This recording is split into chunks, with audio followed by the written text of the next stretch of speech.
Last class में हम लोगों ने क्या क्या पढ़ लिया था, एक बार चेक कर लेते हैं। ठीक है, हाँ कुछ कुछ होमवर्क दिया था मैंने लास्ट क्लास में, आप लोगों ने कर लिया? Yes sir. चलिए, किसी का किसी क्वेश्चन में कोई डाउट? No sir. चलिए, बहुत बढ़िया। तो लास्ट क्लास में हम लोगों ने क्या क्या पढ़ा था? हम लोगों ने लास्ट क्लास में डिफरेंट टाइप्स ऑफ सेट्स के बारे में पढ़ा था।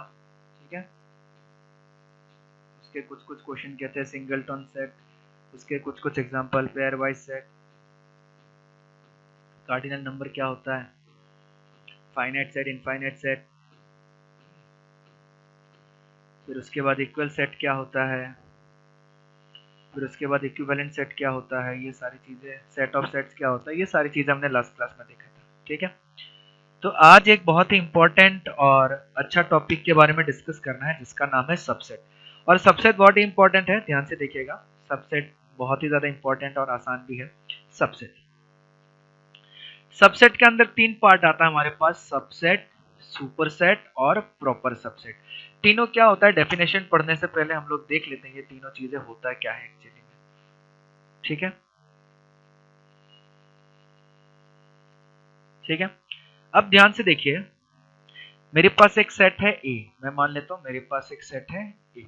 ठीक है, ए के अंदर बहुत सारे एलिमेंट है, 1 2 3 4 5 6 7। ठीक है, और मेरे पास एक दूसरा सेट है बी। बी के अंदर हमारे पास एलिमेंट है 1 2 और 5। ठीक है, अगर मैं देखूंगा मेरे पास बी के पास जो जो एलिमेंट है 1 2 5, क्या बी के पास जितना एलिमेंट है वो सारा का सारा एलिमेंट ए के पास है? 1 है 2 है 5 है। और बड़ा वाला सेट कौन सा है? बड़ा वाला सेट ए है। यानी कि हमें ऐसा लग रहा है कि बी के पास कुछ पार्ट है जो ए ने उसको दे दिए। ठीक है, ए के पास बहुत सारा सामान है और ए के जैसे कुछ कुछ सामान ए ने बी को दे दिया, तो बी के ए के पास 1 2 3 4 5 6 7 था और बी के पास 1 2 5 आ गया। यानी कि बी का जितना भी एलिमेंट है वो सारा का सारा एलिमेंट किसका है? अगर इस तरीके का सिचुएशन बनता है तो हम लोग बोलते हैं कि बी इज ए सबसेट। ठीक है, B is a subset of A. तो उस केस में हम लोग क्या बोलते हैं कि B is a subset of A, और उसको कैसे रिप्रेजेंट किया जाता है? उसको ऐसे रिप्रेजेंट किया जाता है, B is a subset of A. ठीक है, दूसरा चीज, एक और एग्जांपल ले लेते हैं हम लोग, एक और एग्जांपल ले लेते हैं सेट सी। ठीक है, सी एक ले लेते हैं कि 1 2 3 4 5 और 7। ठीक है, अब अगर मैं सी को देखूंगा तो सी के पास क्या है? 1 2 3 4 5 7, और ए के पास क्या था? 1 2 3 4 5 6 7। यानी कि सी के पास जो एलिमेंट है वो भी सारे के सारे एलिमेंट किसके हैं? ए के हैं। यानी कि सी के पास जितना एलिमेंट है वो सारे के सारे एलिमेंट ए के पास भी है, और हालांकि ए के पास सी से ज्यादा एलिमेंट है। ठीक है, तो यानी कि ए का कुछ एलिमेंट सी के पास है, सब का मतलब क्या होता है? उसका कुछ पार्ट। तो ए का कुछ पार्ट जो है वो किसके पास है? सी के पास है। तो हम बोल सकते हैं कि C is a subset, C is a subset of A. और इसको कैसे रिप्रेजेंट करते हैं? C is a subset of A. ठीक है, दूसरा चीज, एक और सेट ले लेते हैं हम लोग, सेट डी। ठीक है, एक और सेट ले लेते हैं, सेट डी। सेट डी में हमारे पास क्या हो गया? 1 2 3 4 5 6 7। ठीक है, अब हमें देखने को मिल रहा है कि ए का जितना सामान है वो सारा का सारा सामान किसके पास है? डी के पास भी है। यानी कि ए के पास जितने एलिमेंट है 1 2 3 4 5 6 7, वो पूरा का पूरा किसके पास है? डी के पास है, 1 2 3 4 5 6 7। तो इस केस में भी हम लोग क्या होता है, कभी कभी कोई चीज अगर पूरा का पूरा सेट अगर इक्वल एलिमेंट हो जाता है, यानी कि डी के पास जितना एलिमेंट है उतना ही एलिमेंट ए के पास भी है, तब भी हम लोग बोल सकते हैं कि D is a subset of A. तब भी हम लोग इसको बोल सकते हैं कि D is a subset of A, और उसको हम लोग ऐसा लिख सकते हैं। ठीक है, तो ये तो कंसेप्ट था सबसेट का। सबसेट का मतलब एक सेट का कुछ पार्ट, कुछ एलिमेंट या पूरा का पूरा एलिमेंट किसी एक और सेट के पास है, तो उसको हम लोग बोलते हैं सबसेट। ठीक है, उसको हम लोग क्या बोलते हैं? सबसेट। एक आता है जिसको हम लोग बोलते हैं प्रॉपर सबसेट। ध्यान से देखिएगा, प्रॉपर सबसेट। प्रॉपर सबसेट का मतलब होता है, जैसे बी को अगर मैं देखूंगा तो बी के पास हमारे पास कितना एलिमेंट है? 1 2 5। बी के पास जो एलिमेंट है वो ए के पास जो जो एलिमेंट है वही एलिमेंट बी के पास है, बट बी के पास जितना एलिमेंट है वो ए से कम है। कभी अगर इस तरीके का होता है कि B is a subset of A but B has a element less than A, तो उस केस में B को हम लोग प्रॉपर सबसेट भी बोलते हैं और उसको ऐसे रिप्रेजेंट करते हैं। ये इक्वल वाला जो साइन है उसको हटा देते हैं, B is a proper subset of A। Similarly अगर मैं C को देखूंगा तो C के पास हमारे पास क्या एलिमेंट है, 1 2 3 4 5 7, ठीक है, और A के पास क्या है, 1 2 3 4 5 6 7, यानी कि C जो है A का सबसेट है, हाँ सही है, बट A के पास जितना एलिमेंट है वो C से ज्यादा है। C is a subset of A and C has elements less than A। अगर ऐसा सीन होता है तो उसको हम लोग क्या बोलते हैं, सबसेट के साथ साथ उसको हम लोग प्रॉपर सबसेट भी बोलते हैं, ठीक है। बट अगर मैं D का केस ले लूं तो D का क्या है, D has an element same as A and D has an element equal to A, ऐसा भी, यानी कि D के पास जो एलिमेंट है वो पूरा का पूरा एलिमेंट किसके पास भी है, तो हम लोग D is a subset of A बोल सकते हैं, but D is not proper set of A। यानी कि प्रॉपर सबसेट होने के लिए हमेशा क्या होना पड़ेगा, जो बड़ा वाला सेट है उससे कुछ ना कुछ एलिमेंट हमेशा कम होना ही पड़ेगा, ठीक है। तो हम लोग क्या बोल सकते हैं, ध्यान से देखिएगा, A is also subset of, sorry, B जो है B is proper subset of A and also B is subset of A। दूसरा, C is proper subset of A and C is also subset of A। और sorry मैंने, हाँ ये सही है, और D is not proper subset of A but D is subset of A, ठीक है। आप लोग को मैंने एक पॉइंट बताया था, आप लोग को याद होगा, ठीक है, इनइक्वालिटी में मैंने बताया था कि x ग्रेटर देन और इक्वल टू 5 है, उसका मतलब x का वैल्यू जो है वो 5 के बराबर भी हो सकता है, x का वैल्यू जो है 5 से बड़ा भी हो सकता है। बट अगर कहीं पे ऐसा लिख दिया गया तो यानी कि वो वैल्यू पूरा का पूरा सिर्फ और सिर्फ 5 से बड़ा होगा, 5 के बराबर कुछ नहीं हो सकता। किसी भी चीज में अगर मैं ये इक्वल टाइप का साइन लगा दूं मतलब उसके बराबर हो सकता है, किसी भी अगर मैं इक्वल टाइप वाला साइन लगा दूं मतलब उसके बराबर कभी नहीं हो सकता। तो वही चीज इसमें भी हो रहा है, ध्यान से देखिएगा, अगर जिस तरफ मुंह खुला हुआ है, मान लीजिए x ऐसे लिखा हुआ है, तो जिस तरफ ये माउथ ओपन करता है, साइन का माउथ जिस तरफ ओपन होता है वो बड़ा होता है और दूसरे तरफ क्या होता है, छोटा होता है, ठीक है। तो वही चीज देखिए यहाँ पे भी हम लोग ऐसा देख रहे हैं कि इसका जो सबसेट का जो माउथ है वो किस तरफ है, ए तरफ है, ए की तरफ है, यानी कि ए जो होगा वो बड़ा होगा सबसे, ठीक है। उसके बाद B is a subset of A, यानी कि बी जो होगा वो ए से छोटा होगा। अगर मैं ऐसा साइन लगा दूं इसका मतलब बी जो है वो ए के बराबर भी हो सकता है, तो इसको हम लोग बोलते हैं सबसेट। ये सबसेट का सिंपल हो गया, ठीक है, सबसेट का सिंपल हो गया कौन सा, ये सबसेट का सिंपल हो गया। सबसेट का सिंबल का मतलब क्या होगा, उससे छोटा हो सकता है या फिर उसके बराबर भी हो सकता है, ठीक है। लेकिन अगर प्रॉपर सबसेट का बारे में बात करूं, प्रॉपर सबसेट, तो प्रॉपर सबसेट जो होगा हमेशा वो छोटा ही होगा, वो उससे बराबर नहीं हो सकता, ठीक है। आया समझ में मैंने क्या बताया चीजें? Yes, sir. सबसेट का मतलब उसके बराबर, उसके इक्वल भी हो सकता है, बट प्रॉपर सबसेट मतलब उसके इक्वल कभी नहीं हो सकता, ठीक है। समझ में आया थोड़ा बहुत, ठीक है। तो वही चीज देखिए यहाँ पे क्या बोला गया है, A is a set is said to be subset of B if every element of A is also an element of B and we write it as A is a subset of B। अगर A को मैं किसी B element का subset बोलूं तो A के पास जितना element है वो सारा का सारा किसका एलिमेंट होना चाहिए, B का एलिमेंट होना चाहिए, तब हम बोलेंगे कि A is a subset of B, ठीक है। प्रॉपर सबसेट देखिएगा, if A is a subset of B and A not equal to B, कभी भी उसके बराबर नहीं हो सकता, then A is called a proper subset of B। तो हम लोग ऐसा बोल सकते हैं कि every proper subset is a subset but every subset is not a proper subset, ठीक है। अब आते हैं सुपर सेट। देखिए सुपर सेट मतलब क्या, सबसे बड़ा वाला। हमने क्या बोला, B is a subset of A, हमने इसमें क्या लिखा कि B is a subset of A, क्योंकि B जो है A से छोटा है। लेकिन अगर मैं पूछूं A क्या है तो मैं बोलूंगा A is proper subset of B, A is super set of B, A is super set of B, ठीक है। अगर B जो है A का सबसेट है तो B को सबसेट बोला जाएगा, A को सुपर सेट बोला जाएगा। जो बड़ा वाला है उसका नाम क्या हो जाएगा, सुपर सेट, जो छोटा वाला है उसका नाम क्या हो जाएगा, सबसेट, ठीक है। अगर छोटा सबसेट का मतलब है कि B जो है वो A के बराबर भी हो सकता है, बट प्रॉपर सबसेट का मतलब क्या, B जो है वो A के बराबर नहीं हो सकता। इस केस में ये क्या हो जाएगा, ये हो जाएगा सुपर सेट, और ये क्या हो जाएगा, ये हो जाएगा सबसेट या फिर प्रॉपर सबसेट, ठीक है। अगर ऐसा लिख दिया जाता है कहीं पे कि A, मान लेते हैं कोई भी दूसरा एलिमेंट है, दूसरा सेट है E ऐसा लिख दिया जाता है, ठीक है, A, इसका मतलब E is not a subset of A. इसका मतलब क्या हो जाएगा, A is not a subset of A. अगर कहीं पे ऐसा लिखा जाता है कि ई और ऐसे, उसका मतलब E is not proper subset of A. ठीक है, जैसे हम लोगों ने बिलोंग्स टू वाले सिंबल में पढ़ा था, बस वही वाला चीज है। यहां तक समझ में आया सबको? वही बोला गया, देखिए, if A is a subset of B then B is called superset of A. ठीक है, जो बड़ा वाला साइड में जो रहता है उसको बोला जाता है सुपरसेट। जिस तरफ मुंह खुला हुआ रहता है वो बड़ा होता है, जिस तरफ मुंह खुला हुआ नहीं रहता है वो छोटा रहता है। ठीक है, आया समझ में सबको मैंने क्या बताया? Yes, sir. चलिए, बहुत बढ़िया। उसके बाद कुछ एक रिमार्क में एक पॉइंट आया है, बोला गया है कि if there exist even a single element in A which is not in B then A is not a subset of B and we write this. ठीक है, यानी कि बोलने का मतलब ऐसा है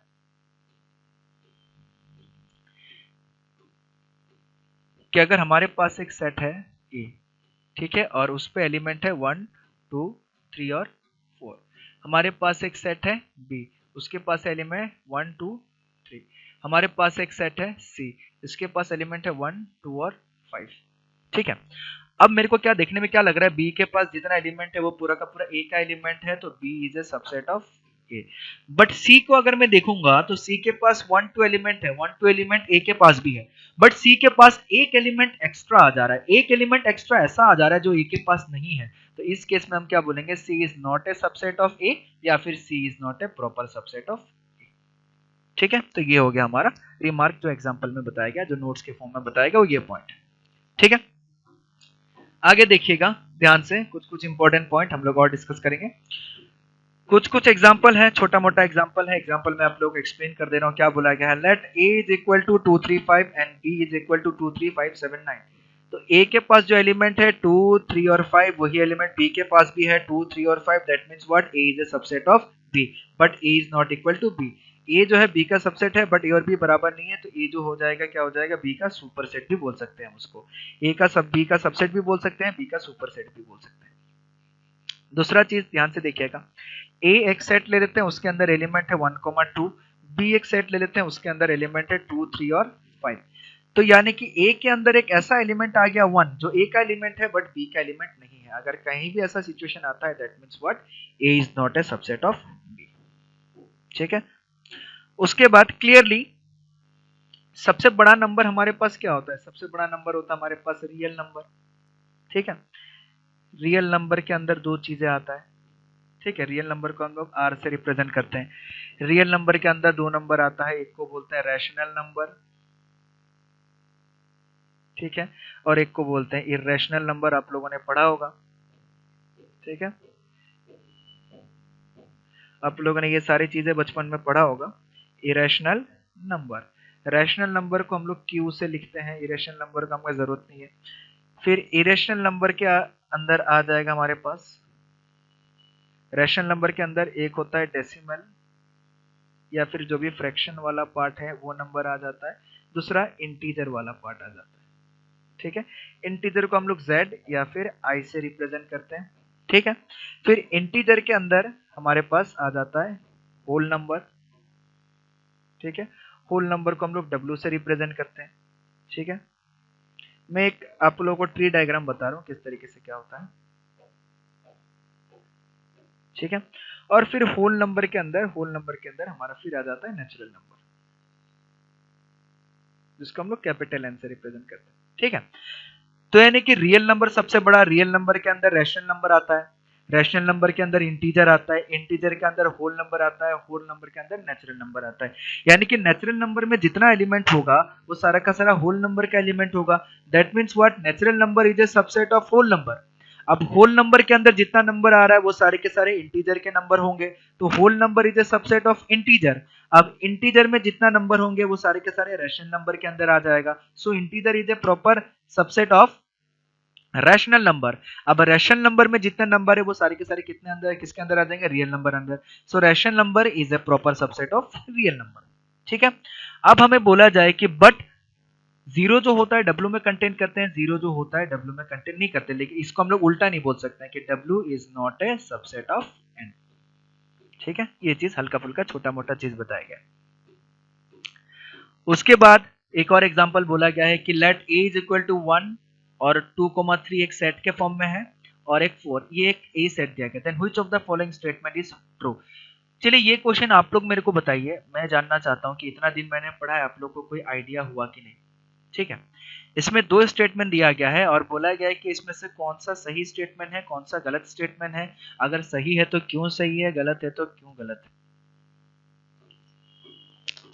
So statement 1 is correct. Statement 1 is true, चलिए, और स्टेटमेंट 2 मतलब फॉल्स। ठीक है, बाकी दूसरे का क्या कहना है बताइए। सही गलत से नहीं मतलब है, अभी कोशिश कीजिए। मान्या बताइए क्या होना चाहिए।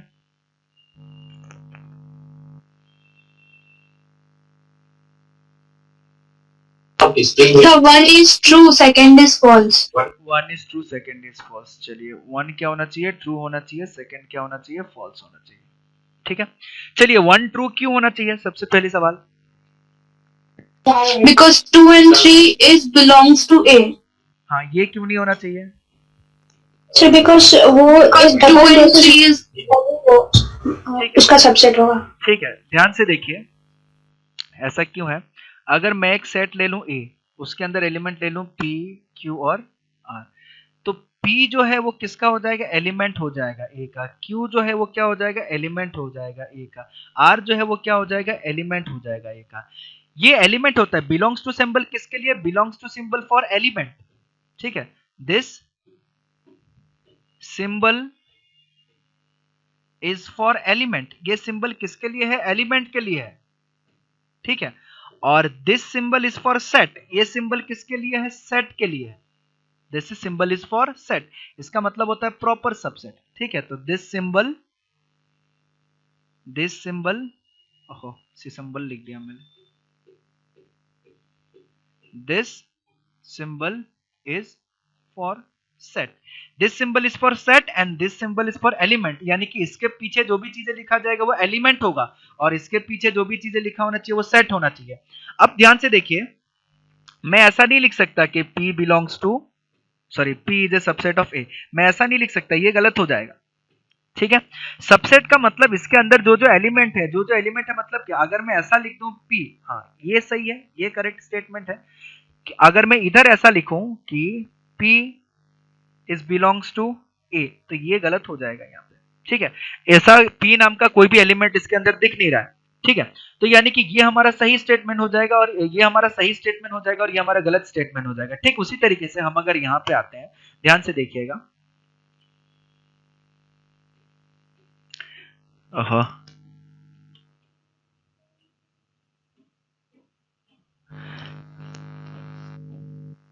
ये बहुत ही अच्छा और बेहतरीन क्वेश्चन दिया गया है।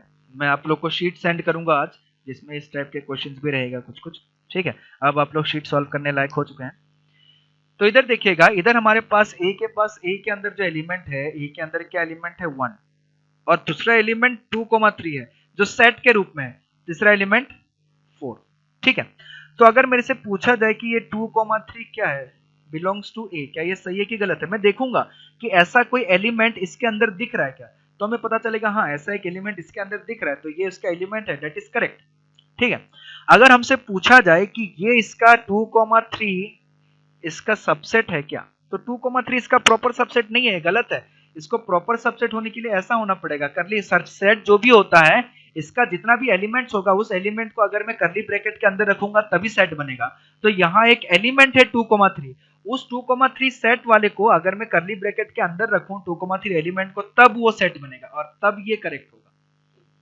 ठीक है, तो इस चीज को ध्यान रखिएगा, इसके अंदर जो भी चीजें एग्जैक्टली चीजें लिखा गया है वो बिलोंग्स टू A होगा और इसके अंदर जितना भी चीजें लिखा हुआ है उसको अगर करली ब्रैकेट के अंदर लिखूं तभी वो A के सबसेट या प्रॉपर सबसेट के रूप में आएगा। तो आप लोगों ने जो आंसर दिया वो आंसर सही है। ठीक है, उसके बाद कुछ कुछ प्रॉपर्टीज है हमारा। ठीक है, सबसेट का कुछ कुछ प्रॉपर्टीज है, ध्यान से देखिएगा।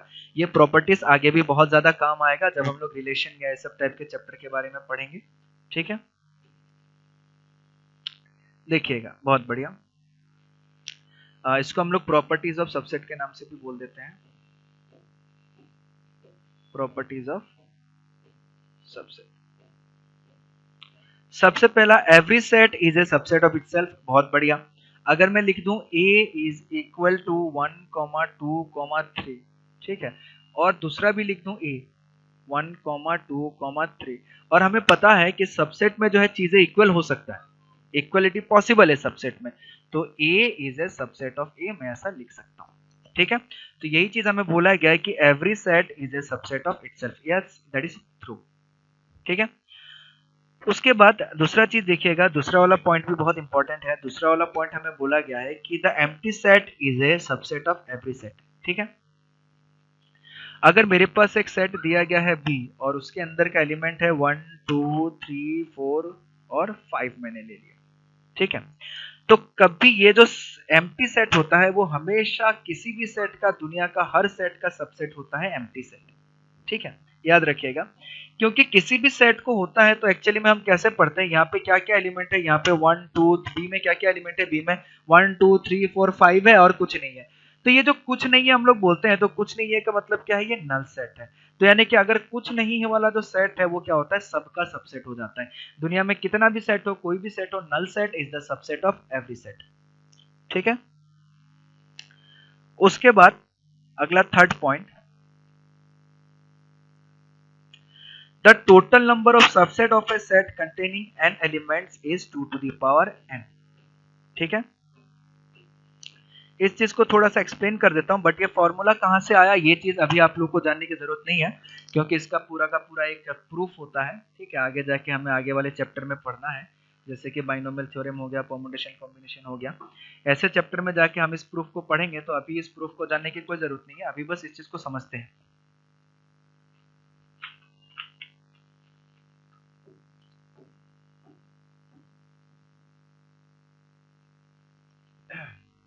देखिएगा ध्यान से,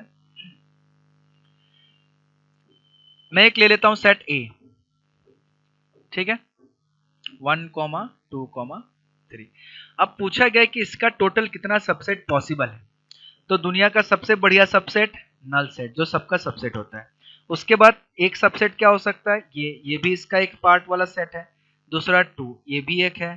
तीसरा 3, ये भी एक है। चौथा 1, 2 ऐसा लिख सकते हैं, फिर 1, 3 ऐसा भी हो सकता है, फिर 2, 3 ये भी एक सबसेट हो सकता है, फिर 1, 2, 3 ये भी एक सबसेट हो सकता है। ठीक है, तो A इज इक्वल टू 1, 2, 3 है, तो टोटल उसका इतना सबसेट पॉसिबल है। ठीक है, अगर मैं बोलूं कि number of element of set A हमारे पास कितना था, वो था हमारे पास 3, और टोटल सबसेट कितना आया, ऑल पॉसिबल सबसेट, ये हमारा क्या है, all possible subset of A, यानी कि A का जितना सबसेट पॉसिबल हो सकता है वो सारा का सारा यहाँ पे, दैट इज 5, 1 उसका set of 1, set 2, set 3, set of 1, 2, set of 1, 3, set of 2, 3 और सेट ऑफ 1, 2, 3। तो टोटल कितना हो गया, 1, 2, 3, 4, 5, 6, 7, 8। तो total all possible subset of A, all possible subset of A, तो all possible subset of A हमारे पास कितना आ गया, 8, और 8 को हम लोग कैसे लिख सकते हैं, 2 to the power 3। ठीक है, और 3 क्या था, number of element of set A के अंदर जितना, ये जो A है, A के अंदर जितना एलिमेंट होगा उसका 2 to the power 3 उतना ही एलिमेंट हमारा क्या होगा, उतना ही subset, total number of subset हमारा पॉसिबल होगा। ठीक है, तो अगर A के पास हमारा 3 एलिमेंट है तो उसका टोटल कितना सबसेट पॉसिबल होगा, 8 सबसेट पॉसिबल होगा। अगर इसके अंदर में 2 एलिमेंट ले लेता हूं तो टोटल 4 सबसेट पॉसिबल होगा। अगर इसके अंदर में 100 एलिमेंट्स ले लेता हूं A के अंदर तो टोटल कितना सबसेट पॉसिबल होगा, 2 to the power 100। ठीक है, तो वही चीज इसमें बोला गया है, ध्यान से देखिएगा कि the total number of subset of A set containing n element is 2 to the power n, यानी कि इसको अगर मैं ऐसा बोल दूं, ठीक है, let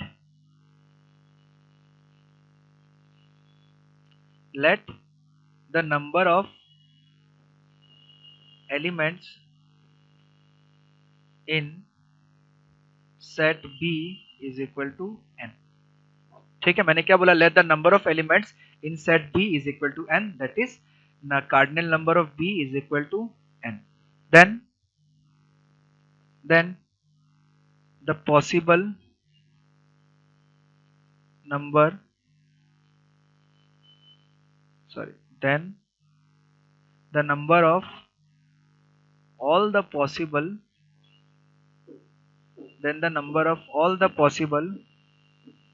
subset of B is equal to 2 to the power n। ठीक है, ये कहां से आया, कैसे आया, उस चीज को अभी दिमाग में नहीं लगाना है। ठीक है, ये पूरा का पूरा NC0 plus NC1 plus NC2 ऐसे करते करते करते करते कुछ आता है, तो वो अभी हमें दिमाग लगाने की जरूरत नहीं है। इस पे परमुटेशन बाइनोमियल पढ़ने की जरूरत नहीं है। इस पे बस इसको याद रखें, ये ऐसा होता है, 2 to the power n value आता है। कैसे आता है, क्यों आता है, वो हम बाइनोमियल थ्योरम में मैं आप लोगों को बहुत ही डिटेल में बढ़िया से पढ़ाऊंगा।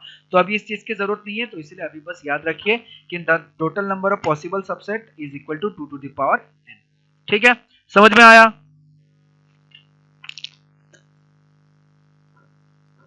Yes sir. चलिए, बहुत बढ़िया, समझ में आया, मतलब अच्छी बात है। ठीक है, अगला हमारे पास आता है यूनिवर्सल सेट। आप लोग नोट्स बना रहे हैं कि नहीं बढ़िया से? Yes sir. ये जो मैं पीडीएफ सेंड करता हूँ उसका बढ़िया से notes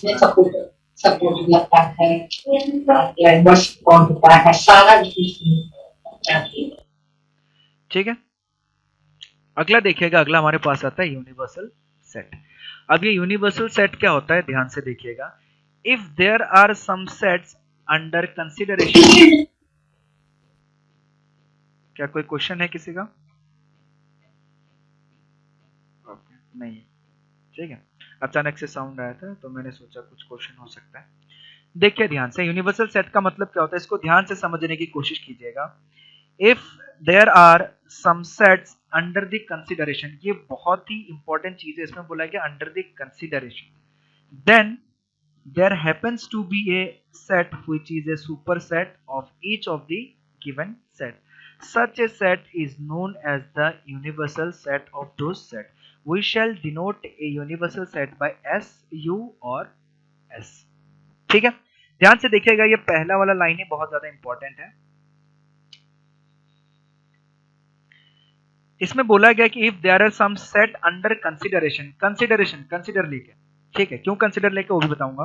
then there happens to be a super set, एक इस तरीके का इतना बड़ा सेट होगा कि जिसके अंदर सारा का सारा चीजें क्या सबसेट लगने लगेगा, तब वो जो बड़ा वाला सुपर सेट हुआ उसको हम लोग क्या बोलेंगे, यूनिवर्सल सेट। ठीक है, अब जैसे कि इसका एग्जांपल में मान लो मैंने एक कंसिडर कर लिया स्कूल, ठीक है, मैंने एक कंसिडर कर लिया स्कूल जिसका नाम है विद्या आश्रम स्कूल, मैंने ऐसे मान लिया।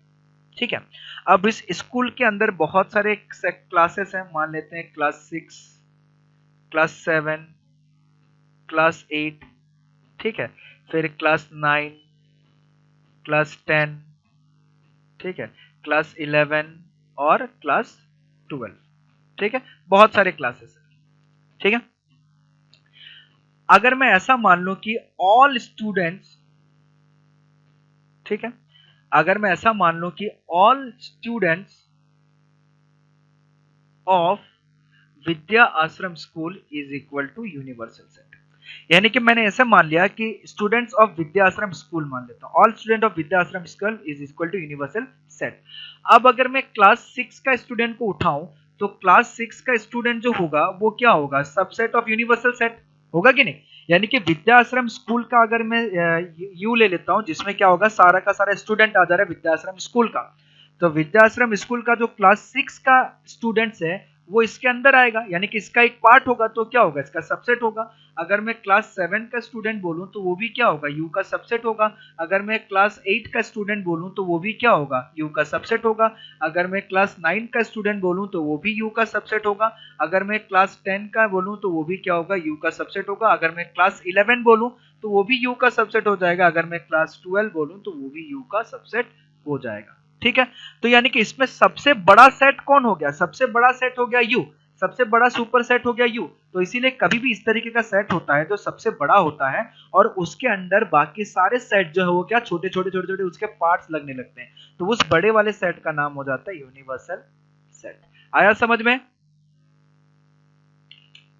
Yes sir. ठीक है, अब ये वाला पॉइंट क्यों यूज किया अंडर कंसिडरेशन, इस चीज को समझते हैं। इसलिए यूज किया क्योंकि यूनिवर्स का क्या मतलब होता है, पूरा ब्रह्मांड, है कि नहीं?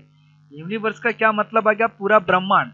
अब अगर हम कंसिडरेशन नहीं बोले तो अगर मैं यूनिवर्सल सेट ऑफ स्टूडेंट्स बोलूं तो आपको क्या लगेगा कि पूरा का पूरा ब्रह्मांड में जितना स्टूडेंट है सब स्टूडेंट की बात किया जा रहा है, तो वैसे तो आदमी पागल हो जाएगा कैलकुलेट करते करते करते करते।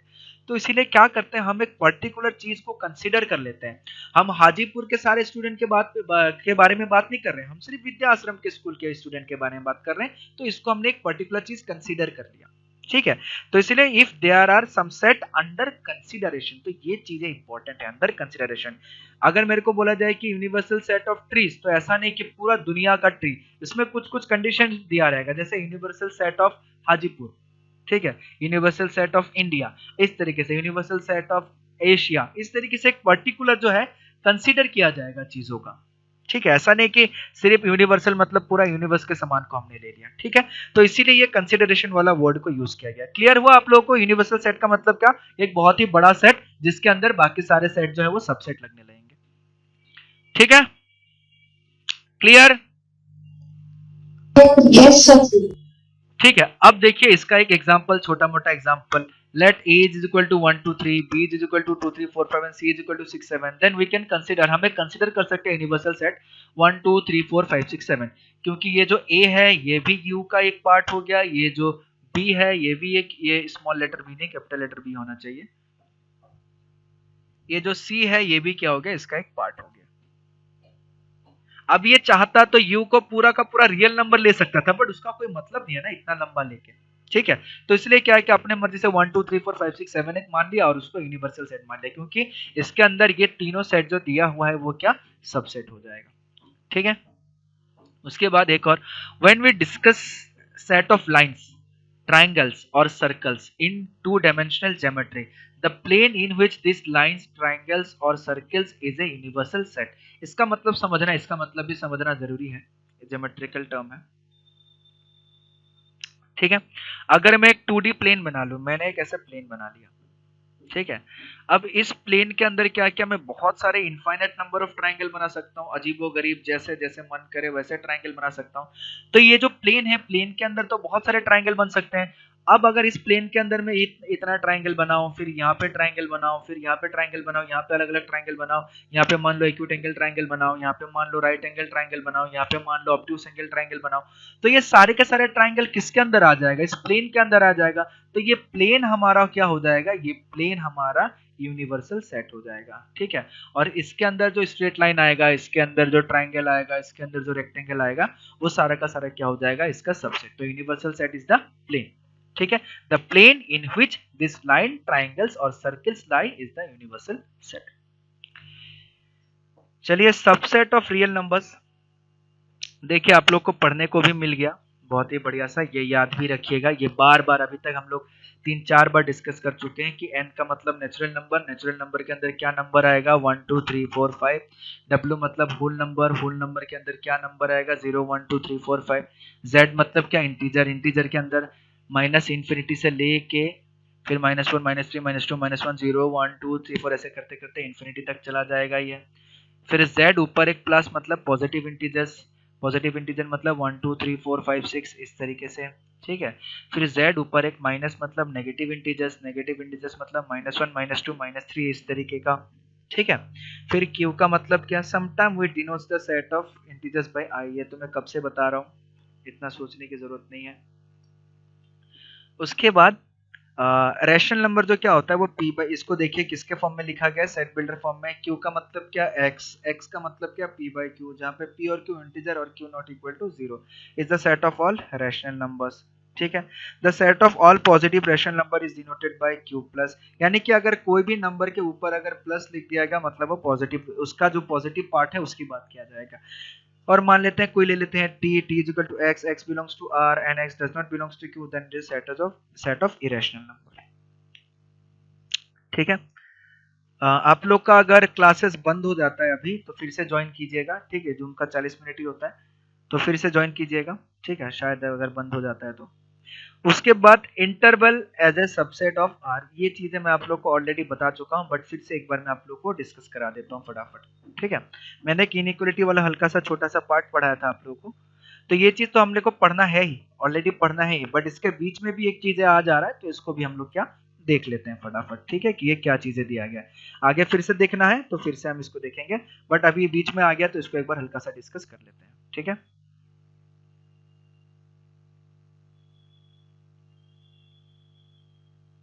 चलिए, बहुत बढ़िया,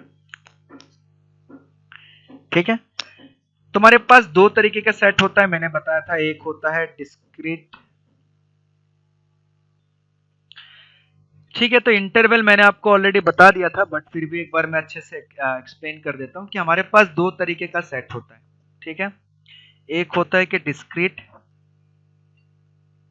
ठीक है, दूसरा कंटिन्यूअस, ठीक है।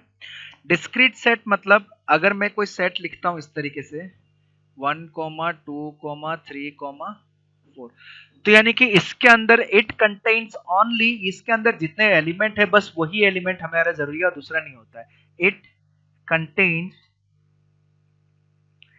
कंटेन्स ओनली कौन कौन सा एलिमेंट, 1, 2, 3 एंड 4 एलिमेंट्स, ठीक है। कंटिन्यूअस सेट मतलब क्या, अगर मेरे को क्या चाहिए कि 2 से लेके 5 तक कंटिन्यूअस सारा का सारा एलिमेंट चाहिए, ठीक है। If we need all the elements continuously from 2 to 5, ठीक है। अगर मेरे को 2 से लेके 5 तक सारा we need if we need all the elements that lie from 2 to 5, यही चीज है, ठीक है। यानी कि 2 से लेके 5 तक कंटिन्यूअसली मेरे को सारा का सारा एलिमेंट चाहिए, तो वो चीजें क्या फिर डिस्क्रीट में नहीं आएगा। डिस्क्रीट का मतलब क्या, 1, 2 जितना दिखाया जा रहा है बस वही दिख रहा है, वही दिख रहा है। और कंटिन्यूअसली का मतलब क्या हो गया, 2 से लेके 5 तक सारा का सारा एलिमेंट, जितना एलिमेंट हम काउंट कर सकते हैं, जितना एलिमेंट हम लिख सकते हैं, वो सारा का सारा एलिमेंट्स हमारा क्या हो जाएगा, कंटिन्यूअस सेट में आ जाएगा। मैंने ये भी चीज बताया था कि दो नंबर के बीच में कितने नंबर्स लाई करते हैं। यस, हाँ यस सर, नहीं मैं पूछ रहा हूँ कितने नंबर्स लाई करते हैं, इनफाइनाइट नंबर्स, इनफाइनाइट नंबर्स लाई करते हैं, मैं ये सारी चीजें बताया हुआ था, ठीक है। अब ध्यान से देखिएगा, होता है क्या, इस पे कुछ कुछ ब्रैकेट्स के बारे में मैंने यूज करता है। मैंने दोनों को पढ़ाया था ये चीज या किसी एक को पढ़ाया था ब्रैकेट के बारे में,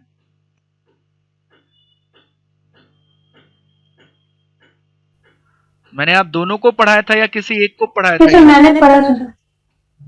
ओके, सान्या ने पढ़ा हुआ है। मान्या, क्या मैंने पढ़ाया था ये चीज आपको ब्रैकेट वाले के बारे में? यस। ओके, ठीक है। तो फिर इसलिए हम लोग ज्यादा वो नहीं करेंगे, हम लोग फटाफट कवर करने की कोशिश करेंगे, ठीक है। तो हमारे पास ब्रैकेट हम लोग सबसे पहले पढ़ते थे, एक होता था क्लोज इंटरवल, क्लोज ब्रैकेट जिसको हम लोग बोलते थे। अगर हमारा नंबर जो है 2 से लेके 5 तक, 2 से लेके 5 तक पूरा का पूरा नंबर आ रहा है, ठीक है, और 2 और 5 दोनों वैल्यू लिया जा रहा है, ठीक है, तो उसमें हम लोग क्लोज ब्रैकेट यूज करते थे, ठीक है। और 2 से लेके 5 तक पूरा का पूरा वैल्यू आ रहा है और 2 और 5 वाला वैल्यू यूज किया जा रहा है। जब कोई वैल्यू यूज किया जाता है कि 2 से लेके 5 तक और 2 वाला वैल्यू भी लिया जा रहा है, इसमें क्या बोला गया, ग्रेटर देन और इक्वल टू, यानी कि 2 वाला वैल्यू लिया जा सकता है।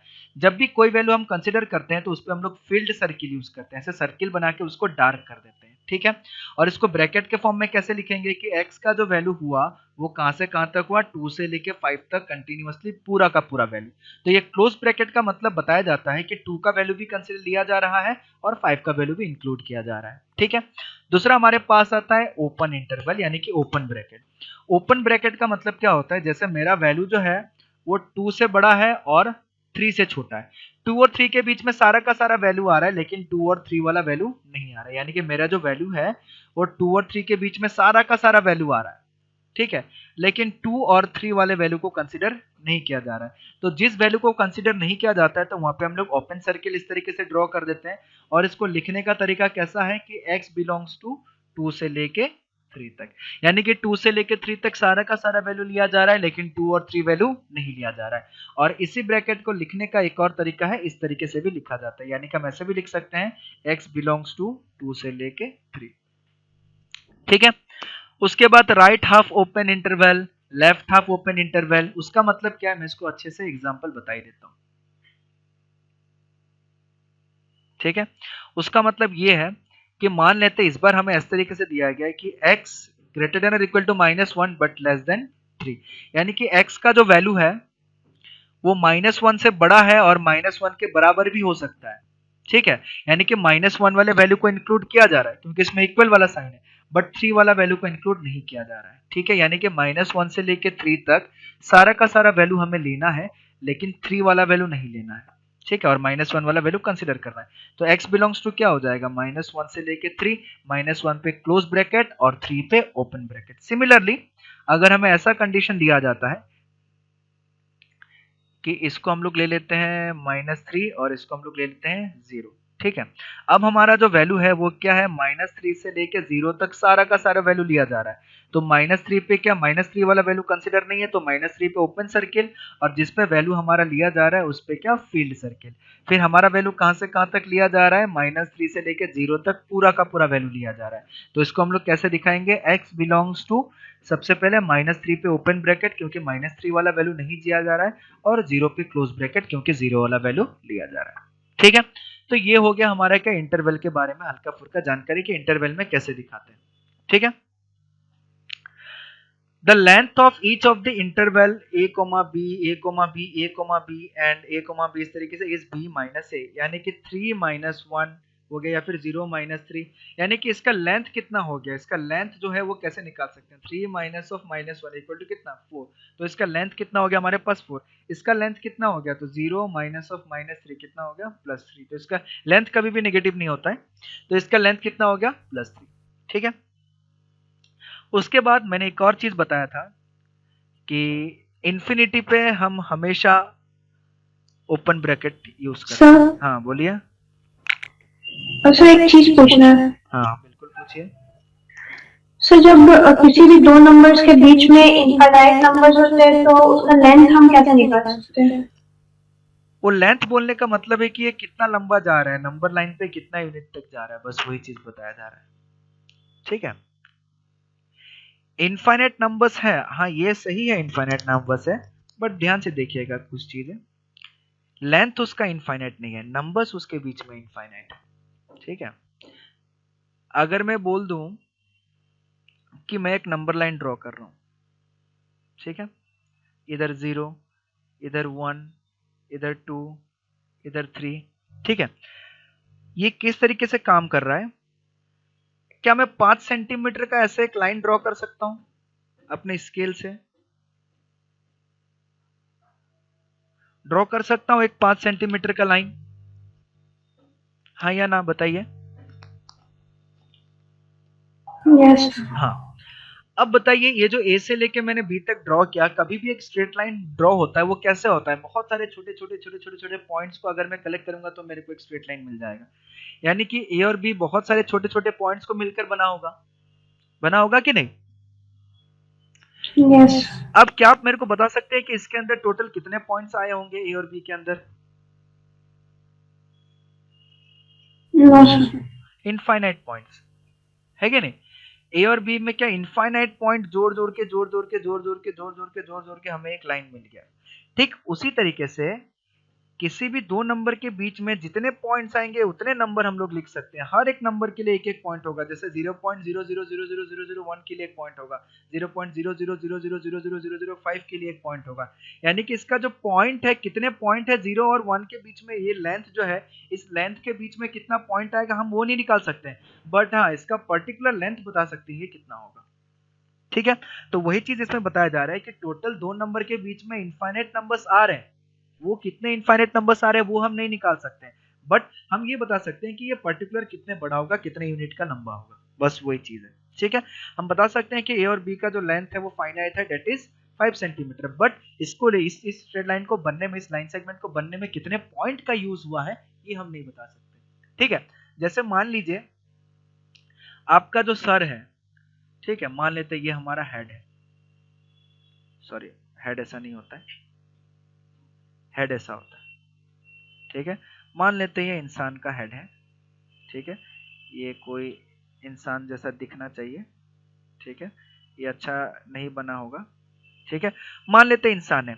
अब इंसान का जो हेड है मान लेते हैं पूरा का पूरा गोल शेप में है, तो इसका क्या मैं इस ये जो हेमिस्फेयर है, हेमिस्फेयर का क्या मैं ऊपर का पूरा सरफेस एरिया निकाल सकता हूं? निकाल सकता हूं कि नहीं? यस बट उस सरफेस एरिया में कितने बाल उगे हैं, क्या मैं वो निकाल सकता हूं? बताइए। गंजा आदमी नहीं होना चाहिए कि उसके सर पे 2 बाल है, वैसा नहीं, नॉर्मल आदमी के बाल की बात कर रहे हैं, ठीक है। ऐसा नहीं बोलना है कि सर हाँ गंजे के सर में तो बाल ही नहीं होता है तो फिर कैसे होगा, इस तरीके की बात नहीं, ठीक है। तो हम लोग क्या करना है कि इसका सर का कितना बड़ा है, कितना, अगर गोल सर है तो इसके सर का मैं क्या कर सकता हूँ, रेडियस निकाल सकता हूँ, इसके सर का मैं ऊपर का सरफेस एरिया निकाल सकता हूँ हेमिस्फेरिकल टाइप के फॉर्म में। बट उस एरिया में कितने बाल उगे हैं ये हम नहीं काउंट कर सकते हैं, है कि नहीं? कितने काउंट करते रहेंगे कितने बाल है, 1 2 3 4। तो वही चीज है कि ये पूरा एरिया कितना बड़ा है वो हम बता सकते हैं, बट उस एरिया के अंदर छोटे छोटे कितने चीज है वो नहीं बता सकते, ठीक है। सिमिलरली वही हो गया, आप एक लैंड ले लीजिए, बड़ा सा लैंड ले लीजिए, ठीक है। उस लैंड का क्या आप एरिया निकाल सकते हैं, मान लेते हैं वो रेक्टेंगल शेप में है, पैरेललोग्राम शेप में, उसका आप एरिया निकाल सकते हैं। बस उस मान्य पूरा का पूरा लैंड ग्रास से भरा हुआ है, तो उस लैंड के अंदर कितने घास फूस हैं, कितने, वो एक एक करके काउंट करके हम नहीं निकाल सकते अगर पूरा का पूरा भरा हुआ है तो यानी कि ये पूरा का पूरा एरिया हम लोग निकाल सकते हैं, बट वो छोटे छोटे कितने कितने ग्रास है वो नहीं निकाल सकते हम लोग काउंट करके कि ग्रास के लीव्स कितने हैं। ठीक उसी तरीके से ये 0 से लेके 1 तक कितना लेंथ है हम लोग निकाल सकते हैं, बट इसके अंदर कितने छोटे छोटे पॉइंट्स आएगा वो हम लोग नहीं निकाल सकते, कितने छोटे छोटे नंबर्स आएंगे वो हम लोग नहीं निकाल सकते। आया समझ में? यस यस क्लियर हुआ? कुछ समझ में आया? यस ठीक है, तो वो यस सर वेरी गुड, तो वो इनफाइनाइट पॉइंट से उसका कोई लेना देना नहीं है लेंथ का, ठीक है। दूसरा चीज मैंने एक और चीज बताया था, आप लोग को याद होगा, ठीक है। अगर इन्फिनिटी या माइनस इन्फिनिटी हो तो उस पे हम लोग कौन सा ब्रैकेट यूज करते हैं? ओपन ब्रैकेट ओपन ब्रैकेट, ठीक है। तो इस चीज को भी एक बार लिखवा लेते हैं कि ऑलवेज हमें इससे फिर से पढ़ना है, ठीक है। तो इस पे अगर ज्यादा स्ट्रेस नहीं लगाना है, ये हमको फिर से पढ़ना है। अगर कोई ऐसा बोलता है कि सर हमको ये नहीं समझ आया, ये क्या हुआ, बड़ा खतरनाक सा चीज, तो ये खतरनाक सा चीज नहीं है, इस पे पूरा का पूरा चैप्टर स्टार्ट होगा हमारा, बेसिक इनइक्वालिटी के नाम से हमें और पढ़ना है इस पे, ठीक है। Always use open bracket for infinity and minus infinity. आप लोग को तो मैंने बताया हुआ था कि क्यों यूज करते हैं, अगर कोई नया बच्चा वीडियो देखता है और पूछता है कि सर क्यों यूज करते हैं, तो हम लोग इसको पढ़ेंगे, अभी बस याद कर लीजिए। दूसरा पॉइंट हमें क्या याद रखना है, there are infinite numbers between any two numbers, between any two numbers, ठीक है। चलिए बहुत बढ़िया। उसके बाद एग्जाम्पल्स ऑन इंटरवल्स, इसका मतलब क्या होगा, 2 और 3 दोनों एक्सेप्ट किया जा रहा है, तो इस तरीके से इसका मतलब क्या, 2 और 3 को नहीं लिया जा रहा है, तो ये उसका मतलब क्या, 2 को नहीं लिया जा रहा है 3 को लिया जा रहा है, इसका मतलब क्या, -2 को लिया जा रहा है 3 को नहीं लिया जा रहा है, ठीक है। उसके बाद हमारा एक पॉइंट आता है पावर ऑफ सेट, ठीक है, और कुछ कुछ इक्वल सेट, ठीक है। तुम चाहूंगा कि इसको हम लोग नेक्स्ट क्लास में स्टडी करते हैं, पावर ऑफ सेट और ये, ठीक है। और आप लोगों का जो नोट्स है ध्यान से देखिएगा, मैं इधर दिखा देता हूँ। आप लोग का जो असाइनमेंट के फॉर्म में मैं हर दिन ये लेक्चर का पीडीएफ अपलोड करता हूँ, ठीक है। तो देखिए जैसे set theory lecture 1, set theory lecture 2, तो इसमें क्या सिर्फ और सिर्फ सानिया ही अपलोड करती है अपनी नोट्स, ठीक है। तो मानिया आप भी क्या कीजिए इसमें नोट्स अपलोड, ताकि मैं देख सकूं कि आप लोगों ने जो नोट्स बनाया वो अच्छे से बनाया या नहीं बनाया, ठीक है। ये हो गया सेट थ्योरी 2। इसका जब मैं इधर क्लिक करूंगा तो इस तरीके से इमेज वाइज इसका जो भी नोट है वो दिखने लगेगा, ठीक है। ये पूरा का पूरा इन्होंने नोट्स बनाया हुआ है, बहुत खूबसूरत तरीके से वो सारी चीजें देखने को मिल जाता है, ठीक है। आया समझ में आप लोगों को? ठीक है, तो डेली नोट्स, हाँ डेली नोट्स अपलोड कीजिएगा तो मेरे को सब पता चलेगा कि आप लोग पढ़ रहे हैं अच्छे तरीके से, ठीक है। और जहां रही बात कैसे करेंगे नोट्स अपलोड सर, तो कोई नहीं, अपने ऐप में असाइनमेंट सेक्शन में जाइएगा, उधर खुद ब खुद आपको ऑप्शन मिल जाएगा, अपलोड का आंसर या अपलोड आंसर, इस तरीके से कुछ ना कुछ ऑप्शन मिल जाएगा, ठीक है, तो अभी जैसे ही क्लास खत्म होता है तो आज के क्लास का पीडीएफ, और ये पीडीएफ मैं क्लास के बाद अपलोड कर देता हूँ, ठीक है। जैसे कल का क्लास हुआ था तो कल के क्लास में हमने जो जो चीजें पढ़ा था, डिफरेंट टाइप्स ऑफ सेट, ये पूरा का पूरा पीडीएफ मैंने अपलोड कर दिया था। तो क्लास में आप लिख नहीं पाते क्योंकि क्लास में मैं पढ़ाता हूँ, अगर मैं ऐसे पढ़ाऊंगा नहीं, लिखने के लिए समय दूंगा तो क्लास हमारा बहुत स्लो हो जाएगा, ठीक है। तो इसीलिए मैं ये सारी चीजें अपलोड कर देता हूँ ताकि आप लोग घर में क्लास के बाद आराम से बैठ के लिख सकें सारी की सारी चीजें, ठीक है। तो ठीक है, ध्यान से देखिएगा, आप लोग भी अपना नोट्स पूरा का पूरा अपलोड कीजिएगा बढ़िया तरीके से, ठीक है। ठीक है, फिर आज का क्लास हम लोग यहीं पे खत्म करते हैं, नेक्स्ट क्लास में हम लोग फिर से इसके आगे बढ़ेंगे। Thank you sir. Thank you. Sir thank you sir. Thank you.